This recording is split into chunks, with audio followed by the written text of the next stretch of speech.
इस बार चुनाव में हम देख रहे हैं कि एक पर्सनल अटैक्स बहुत हो रहे हैं।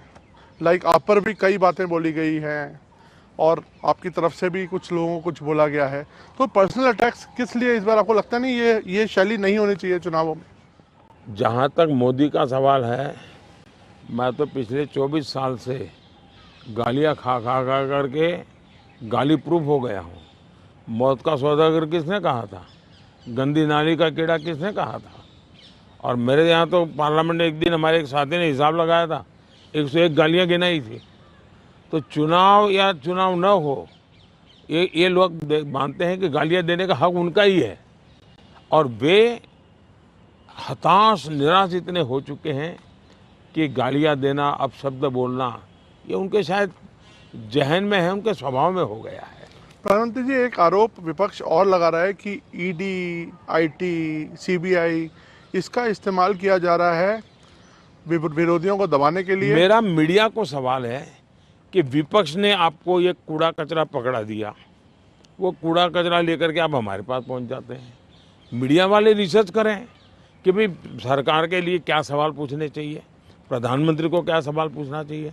जो कूड़ा कचरा फेंक रहा है उसको पूछो ना, भाई तुम ये जो कह रहे इसका सबूत क्या है, कानून नियम क्या है, उसको पूछो ना। उसकी आपकी हिम्मत नहीं है। लेकिन वो जो कूड़ा कचरा फेंकते हैं, वो कूड़ा कचरा लेकर के आप मेरे यहाँ आते हैं। ये ठीक है कि मैं रिसाइकल के मानता हूँ, तो मैं इस कूड़े कचरे का रिसाइकल करके उसको खाद में परिवर्तित कर दूंगा और उसमें से देश के लिए कुछ न कुछ अच्छी चीज़ें पैदा कर दूंगा, इसलिए वो तो मैं करूंगा। लेकिन सरकार क्या करती है? आज गांव के सरपंच को चेकबुक पर सही करने का अधिकार होता है, देश के प्रधानमंत्री को नहीं है। ये इतना नॉलेज नहीं है इन लोगों को।